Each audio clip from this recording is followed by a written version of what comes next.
Goeiedag geliefdes, my naam is Werner Eislen en dit is my groot voorreg om saam met my vriend Sybrand Koekemoer hierdie reeks aan te bied, genaamd Voorslag.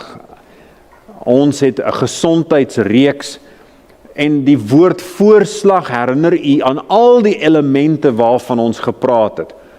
V vir voeding, O vir onthouding, die ander O vir oefening, R vir rus, S vir sonskyn, L vir lag en liefde, A vir asem en G vir geloof in God. Geloof in God. Ons praat nou daaroor. Ek kan nie een ding beloof, dat gesondheid gaan jy nie vind in 'n pil, dit is nie in 'n bottel te vind nie. Ons kan ook nie verwag om gesond te word terwyl ons doen wat sleg is nie. Medisyne kan nooit die plek inneem van gesonde gewoontes nie. En ons moet, wanneer ons kyk na gesondheid, moet ons die oorsaak aanspreek. Wat is die oorsaak van die probleem? Nie wat is die simptome en dan neem ek 'n pynstiller of een of ander ding om my net beter te laat voel. Maar die bron van die probleem is nog steeds daar. As ek 'n doring in my voet het, wat doen ek? Neem ek 'n pynstiller of haal ek die doring uit? Ek haal mos die doring uit. So laat ons, terwyl ons deur hierdie reeks gegaan het en gehoor het van goeie gewoontes, laat ons dit navolg en die slegte gewoontes vermy. Nou ek wil u vra dat u gou u gesondheid miskien toets. As jy slaap in die nag, slaap jy goed? Slaap jy diep? Is jy bekommerd miskien? Hoe gaan dit met die asemhaling? Is daar die heeltyd, moet jy die heeltyd voel dat jy neus moet blaas of die keel skoon maak? Is daar iets in die sinusse verkeerd wat jy moet uitkry?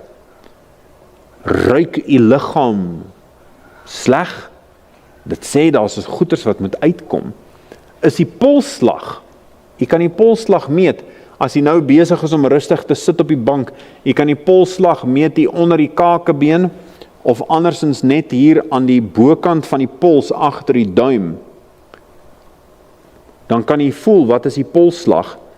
En as die polsslag op die oomblik hier so tussen 60, 70 is, dan is hy per slag per minuut, dan is hy in 'n goeie toestand. As dit skielik baie meer is as daai, dan is daar 'n probleem. Dan is daar 'n probleem. Ons moet die aandag skenk aan die goed. As ons langer wil lewe, dan is daar 'n paar dinge wat ons moet doen. Wenke om langer te lewe is eenvoudig. Ons moet 7 tot 8 ure 'n nag, dan moet ons slaap. Ons eet 'n gesonde ontbyt. Ons eet kos wat vesel in dit het, wat help met bloedsuiker. Ons moet nie net vleis en kaas en slapchips eet nie. Verseker nie. Ons vermy al daai. Ons het gepraat daaroor. As jy langer wil lewe, flos jy tande. Verbasend genoeg, jy sal langer lewe en gesonder wees. Moenie eet tussen maaltye nie. Ons het gepraat daaroor met voeding. 5 tot 6 ure tussen maaltye is wat jy nodig het. Jy maag het dit nodig. Ons moet ook nie meer as 10% oorgewig wees vir mans, vir dames, en 20% vir mans nie. Ons moet ons gewig laag hou. Dis eintlik die punt. Moenie oorgewig wees nie. Ons moet beweeg. Ons moet oefen, soos ons sien in die prentjie op die skerm. As ons gaan hardloop, dan ons gaan beter daaraan toe wees. Alles is beter. Ons moet ook nie aftree nie, ons moet onsself besig hou in ons gedagtes en in ons liggaam. Ons moet water drink en ons moet die dinge wat sleg is, moet ons vermy. Volkome onthouding van alles wat skadelik is. Johannes het 'n interessante ding wat hy geskryf het in een van sy briewe. In 3 Johannes, wat die heel laaste briefie is wat hy geskryf het, dis nou net voor voordat mens kom by Judas in Openbaring, dan is die klein boekie 3 Johannes, sê hy, geliefde, ek wens dat dit met jou en alles goed mag gaan, en dat jy gesond is, soos dit met jou siel goed gaan. Daar is 'n wens wat gegee word van Paulus in Tessalonisense, waar hy sê, mag hy, die God van die vrede, julle volkome heilig maak. Mag julle gees en siel en liggaam geheel en al onberispelik bewaar word by die wederkoms van ons Here Jesus Christus. Nou vir ons dat ons siel en gees en liggaam bewaar word geheel en al tot by die wederkoms van Jesus, dan vereis dit ietsie belangrik. Ons moet onthou, soos wat Paulus skryf in 1 Korintiërs 6, ons liggaam is 'n tempel van die Heilige Gees. Ons behoort nie aan onsself nie. Ons is duur gekoop en ons moet God verheerlik in ons liggaam en ons gees, wat behoort aan hom.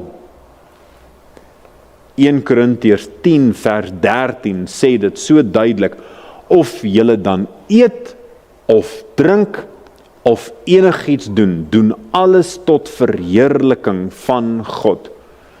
En ek kan hier die vraag afvra, oor alles wat ons doen, is ek besig om God te verheerlik deur om my liggaam vol te maak van daai alkohol? Nee. Is ek besig om God te verheerlik deur om 'n dwelmmiddel in my are te spuit? Nee. Is ek besig om God te verheerlik deur om nooit te slaap, altyd te werk en myself aan die gang te hou met energiedrankies? Nee. Is ek besig om God te verheerlik deur om daai gemors op die televisie toe te laat in my gedagtes? Nee. Verheerlik ek God deur om vas te hou aan dinge wat mense verkeerd gedoen het aan my jare gelede? Nee. As ek die heeltyd dink, verheerlik hierdie God, dan gaan alles beter kan werk. Ek wil u graag vertel van 'n man met die naam van Daniel, 'n jong seun. Daniel en sy vriende, Sadrag, Mesach en Abednego, of Hanania, Misael en Asaria, as ek hulle name kan gee in Hebreëus, hulle was op 'n vreemde plek. Hulle was geplaas in die hof van Babylon, en hulle was kos gegee om te eet, en hulle het net gesê, hoor hier, daai goed is onrein, en ek gaan wegbly van dit, ek gaan nie dit eet, nie. Hy het gesê, daai goeders is sleg vir my, en ek sal nie. My God het vir my gesê van hoe ek moet eet, en dit sal ek volg. Daai gaan ek doen. En dit was 'n uitdaging vir hulle. Dit was 'n uitdaging vir hulle om nee te sê. Dit was 'n uitdaging vir hulle om alleen te wees by die etenstafel wat nou apart was, wat anders gestaan het.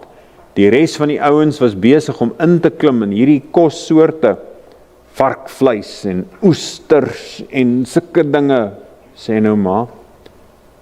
Daniel het gesê, nee. Let wel, hy's 'n jong man. Hy was nie 'n vleur van sy lewe 30 jaar oud of selfs 20 jaar oud nie. Hy was jonk. En hy was bereid om op te staan om teen die Babyloniese stelsel en te sê, ek sal nie. En as 'n belofte wat gegee was. Hierdie 4 jong seuns, God het aan hulle wetenskap en verstand en allerhande geskrifte en wysheid gegee. Ook het Daniel verstand gehad van allerhande gesigte en drome. In enige saak van wyse insig waarin die koning hulle ondervra het, het hy bevind dat hulle al die geleerdes en besweerders in sy hele koninkryk 10 maal oortref het. Die Bybel is duidelik, Daniel en sy 3 vriende het beter gelyk as die ander ouens, Maar nou het hulle nie net beter gelyk nie, hulle kon beter dink. Geliefdes, wanneer u aandag skenk aan hierdie verskillende aspekte van gesondheid, en u al u geloof en vertroue stel in die Here, nie in 'n pil nie, nie in 'n metode nie, nie in 'n gymlidmaatskap nie, nie in enige ding wat mense kan koop nie, maar ek plaas my vertroue in die Here. Dit sal strek tot u voordeel. En my wens is dat u vandag en elke dag sal voel soos 'n voorslag. Dat u net eerste klas sal voel die hele tyd. Deurdat u eet soos wat die Here dit vir ons gesê het ons moet. Dat ons onthou van dit wat sleg is. Die liggaam wat ons het gebruik en oefen tot die beste van ons vermoë. Dus dan lekker kan slaap in die nag. Die volgende oggend weer die sonskyn kan waardeer. Lag en liefde kan deel met die mense om ons. En 'n benadering van dankbaarheid kan handhaaf. Diep asem intrek van die Here se pragtige skepping. En belangrikste van alles, om te glo in hom. Hy is ons behoud. Hy is die een wat ons veilig hou. Mag ons God verheerlik in ons liggame. Mag dit so wees.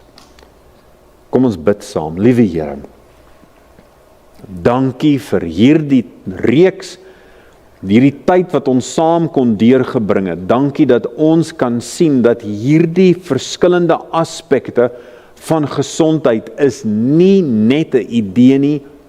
Die wetenskap het dit ook al in die tussentyd bewys. Selfs die dokter wat nie glo in God nie, moet saamstem dat hierdie mense se lewens sal verleng en verbeter. Maar dankie, liewe Here, dat ons nie hoef staat te maak op 'n pil nie, ons hoef nie staat te maak op die wetenskap nie, ons kan staat maak op U wat ons dra, deur al ons uitdagings.